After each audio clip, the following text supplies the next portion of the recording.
This is a wild one, real-life crime committed by one online gaming friend to another, possibly over in-game arguments.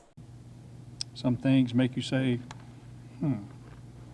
Some things you just can't make up. There's some things that make you say, what in the world was he thinking? That was Nassau County Sheriff Bill Leeper's reaction after a man flew from New Jersey to Jacksonville to attack a man he met on an online gaming site called ArcAge.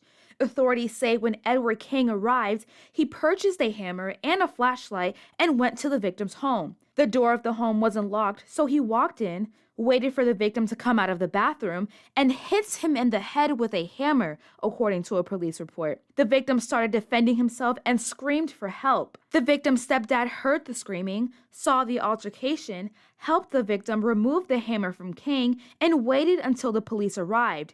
It's also unclear what the victim did to King, but the victim suffered severe head trauma and is expected to be okay. Cybersecurity expert Christopher Hammer says only law enforcement can locate someone by an IP address.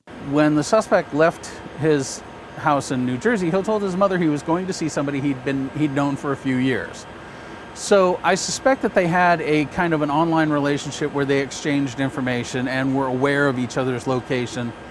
And it may have been as simple as one of those, hey, let's keep in touch now that the servers are going offline. He says there's an open application that people can use outside of the game to exchange personal information. I would say there's a very high probability that this is a case of they had an out-of-game interaction where they exchanged information, and then something occurred in-game that caused a degree of animosity, and this person just went over the edge and took it personal.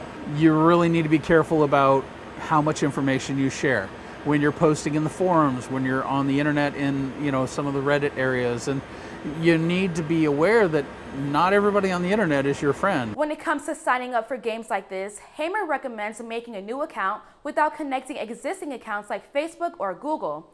In the newsroom, I'm Bryanna Howard, Local 10 News.